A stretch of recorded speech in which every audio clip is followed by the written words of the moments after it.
Olá! No programa de hoje você vai conhecer a pesquisa do Laboratório de Aquacultura que cultiva camarão marinho em Minas Gerais. Veja também, advogado cria mantenedouro em casa para cuidar de animais selvagens. E ainda, as curiosidades sobre o primeiro filhote de gorila registrado na América do Sul. É agora! Fique de olho nos bichos!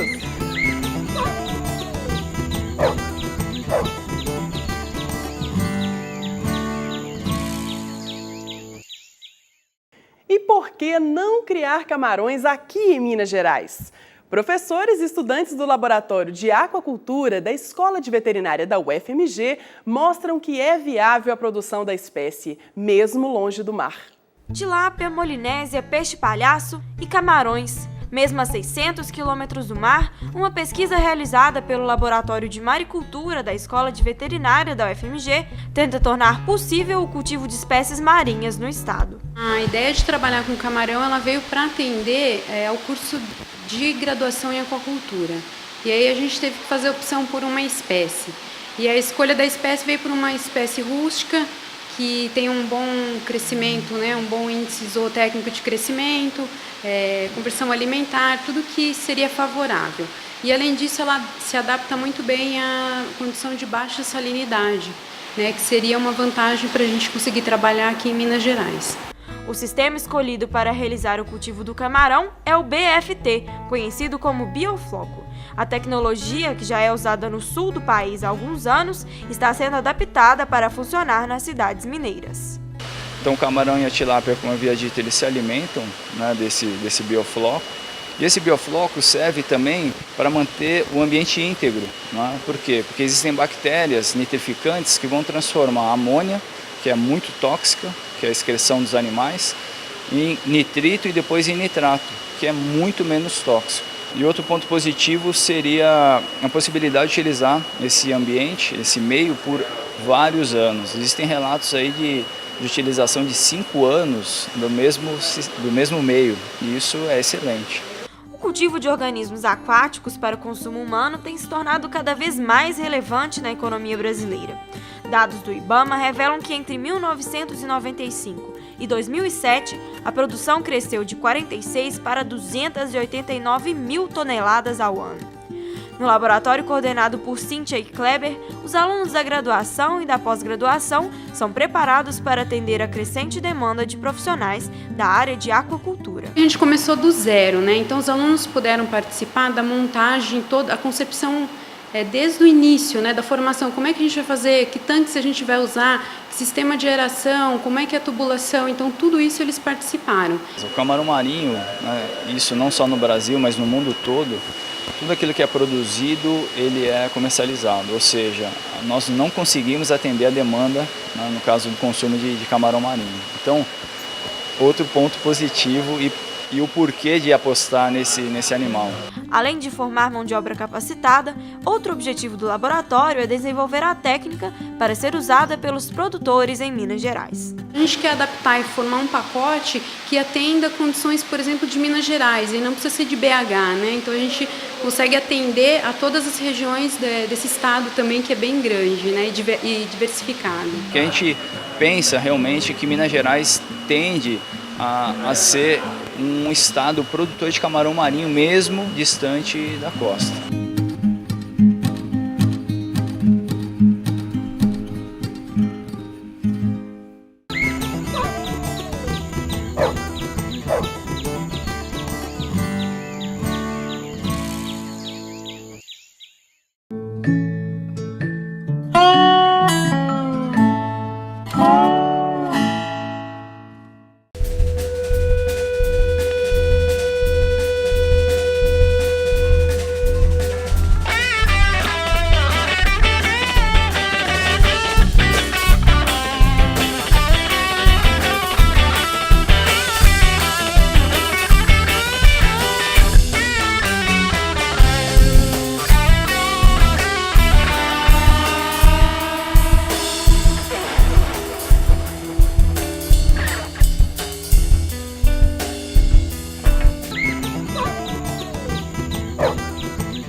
A gorila Lulu deu à luz ao mais novo integrante da Fundação Zoobotânica de Belo Horizonte.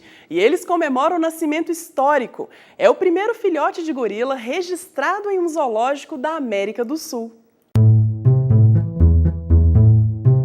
O gorila brasileiro nasceu no dia 5 de agosto. O sexo do filhote ainda não foi identificado, porque nos primeiros meses de vida ele fica agarrado ao ventre da mãe. É normal que a fêmea se isole buscando locais onde se sente mais segura. A mãe Lulu, de origem inglesa, tem 10 anos e chegou ao Brasil em 2013. Leon, o pai, é espanhol, tem 16 anos e também veio para o zoológico no ano passado. O macho engravidou outra gorila da fundação, a Imbi, e a previsão é que o filhote nasça até o final de outubro. Normalmente, a gestação de uma gorila dura de 237 a 285 dias, ou cerca de 8 meses e meio. O parto acontece após a ruptura da bolsa amniótica e a própria fêmea costuma puxar o bebê. Os filhotes são mantidos por 8 anos com a mãe, depois ocorre o desligamento. Como não pode haver procriação dentro da família, os animais devem ser enviados para outro zoológico. Os gorilas costumam viver 50 anos em cativeiro e cerca de 35 na natureza. Aonde o amor pelos bichos pode chegar? No interior de Minas, um advogado e ex-juiz do Tribunal Regional Eleitoral resolveu criar um mantenedouro na porta de casa. Chamado de Abaluzu, o local acolhe espécies selvagens em situação de risco. Veja na reportagem de Beatriz Vale. Seguimos para o interior de Minas, mais especificamente para a cidade de Cachoeira da Prata, que fica a pouco mais de 90 quilômetros de Belo Horizonte. Lá, uma fazenda que parece comum, nos pastos, bois e cavalos. Mas nas árvores, além dos pássaros, vemos macacos barrigudos pulando entre os galhos. Ao invés de um galinheiro, recintos que abrigam grandes felinos. A pantera negra toma um banho de água gelada, enquanto o tigre descansa as imensas patas. Essa é a fazenda do Sr. Badi, um advogado que tem como hobby cuidar de animais que costumamos ver apenas em zoológicos. Na realidade, eu gosto de animais desde que eu era criança. Sempre gostei de cachorro, tinha passarinho, um criatório de periquitos e muito preocupado também com a destinação dos animais da nossa fauna. Sempre lia a respeito da extinção dos animais. Então eu pensei em montar um criatório onde eu poderia receber esses animais e conviver também com esses animais. Aqui no Abaluzu ficam cerca de 16 espécies diferentes. Além de animais silvestres, o Sr. Badi também cuida de animais exóticos, como o cervo dama-dama e o emu.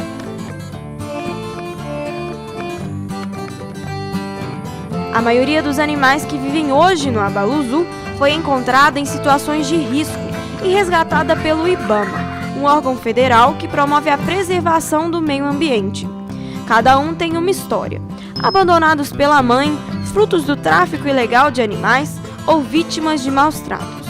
O importante é que hoje, estes animais têm a qualidade de vida que merecem. Nós temos aqui uma onça pintada, que é o Aquiles.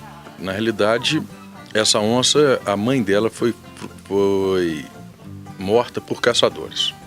Então sobraram 2 filhotes. Quando o IBAMA me comunicou disso, nós entramos em contato com o IBAMA de Manaus, fizemos as caixas para poder o transporte para cá.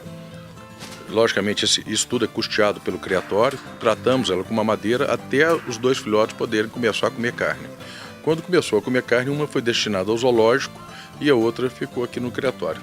Infelizmente, nem todos os animais que são resgatados podem ser reintroduzidos à natureza. Então a soltura ela tem que ser feita com técnica, com ciência. Primeiro, o animal, a gente brinca, né, que ele está recheado, né? É um animal cheio de doenças muitas vezes. Ou às vezes ele não está se mostrando doente, mas ele pode ter alguns patógenos que algumas doenças que estão incubadas ali, que ela não pode ser solta em outro lugar.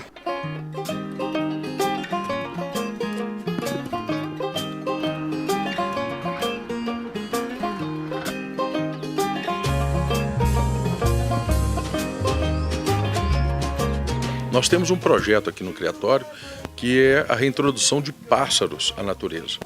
nós já soltamos vários pássaros, maritacas, desenvolvemos um projeto aqui para papagaios, que não foi para a nossa região, mas nós trouxemos os papagaios, criamos, preparamos eles para eles poderem ser soltos à natureza.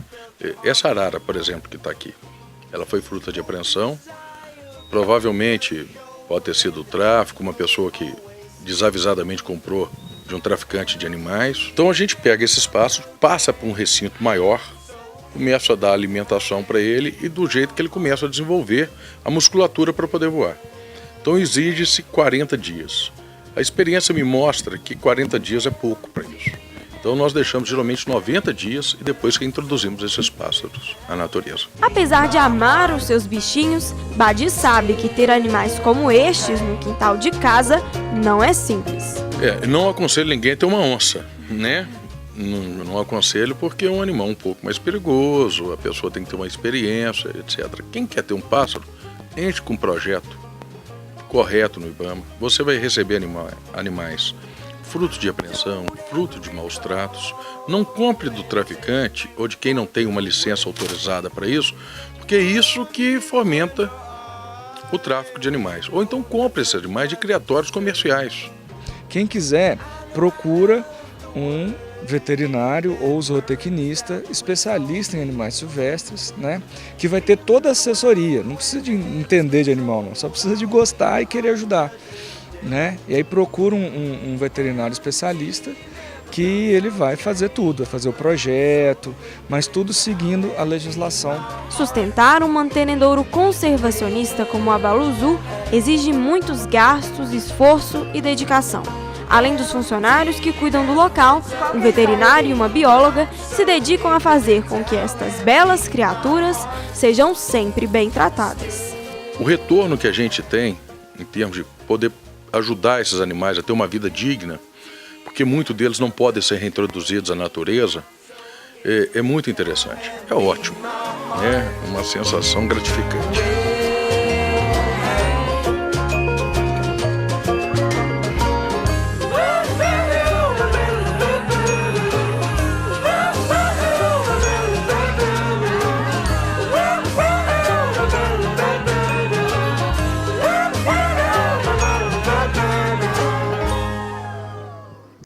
O Abaluzu não está aberto ao público e tem visitação restrita a convidados. O nosso programa fica por aqui. Continue nos acompanhando pelo Twitter e Facebook. Muito obrigada pela companhia e até o próximo De Olho nos Bichos. Tchau, tchau!